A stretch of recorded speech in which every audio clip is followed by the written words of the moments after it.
Hey, so if you guys want to go ahead and study with me, which is the most common type of cardiomyopathy? So I don't even know what cardiomyopathy is. Cardiomyopathy is an abnormality of the heart, okay, where the heart gets insufficient blood pump, okay? This condition is often idiopathic. So idiopathic is denoting something that arises spontaneously, okay? But can be induced by progression of ischemia, which is inadequate supply of blood to an organ or part of the body, myocarditis, which is inflammation of the heart wall, alcohol consumption, adriamycin, which is a brand name for doxorubicin, and it's used in chemotherapy to treat cancer, okay? Diabetes, pheochromocytoma, which is a hormone secreting tumor that can occur in the adrenal glands. They usually develop in the adrenal glands. Excuse me, okay? Thiamine deficiency, aka vitamin B1 deficiency, thyroid disease, and valve replacement. The other type of cardiomyopathies are hypertrophic and restrictive. Hypertrophic is when the hypertrophic cardiomyopathy is when the heart muscle becomes abnormally thick, okay? Restrictive cardiomyopathy is when the chambers of the heart become stiff. Okay.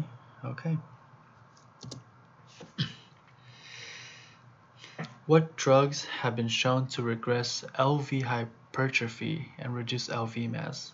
So left ventricle hypertrophy and reduce left ventricle mass. Beta blockers, which reduce blood pressure. Alpha methyl-dopa or Aldomet, which let's see, it's an antihypertensive drug also used to treat high blood pressure. ACE inhibitors, which also treat high blood pressure. And thiazide diuretics, which increase urine in the bladder, I believe. What is the most common mechanism responsible for supraventricular tachycardia, which means the heart is pumping faster than normal? AV node reentry, which means the AV node is it's activating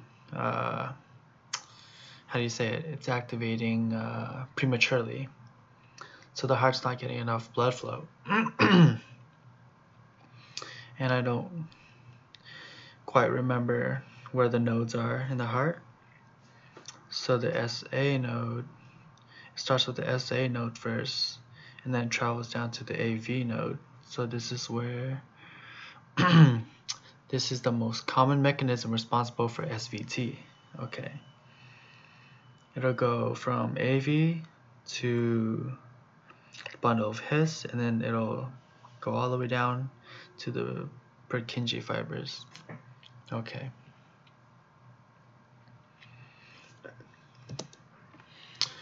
Rheumatic heart disease. Okay, let's see where we're at right here. What are the most common causes of SVT? Myocardial ischemia,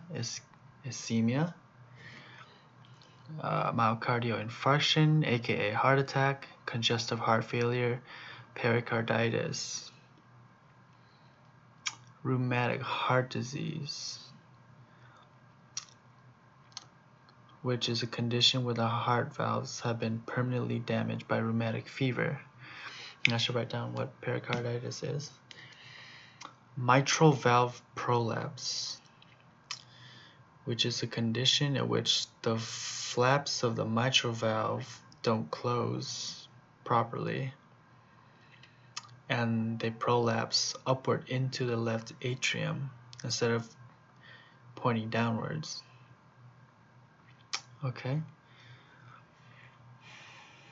Mitral valve prolapse, pre-excitation syndromes, COPD, which is a lung disease that blocks airflow and makes it difficult to breathe.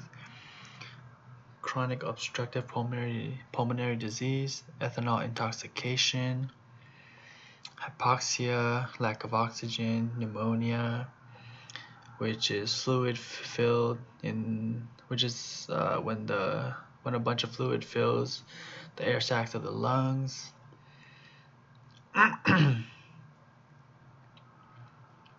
Or when the air sacs are inflamed.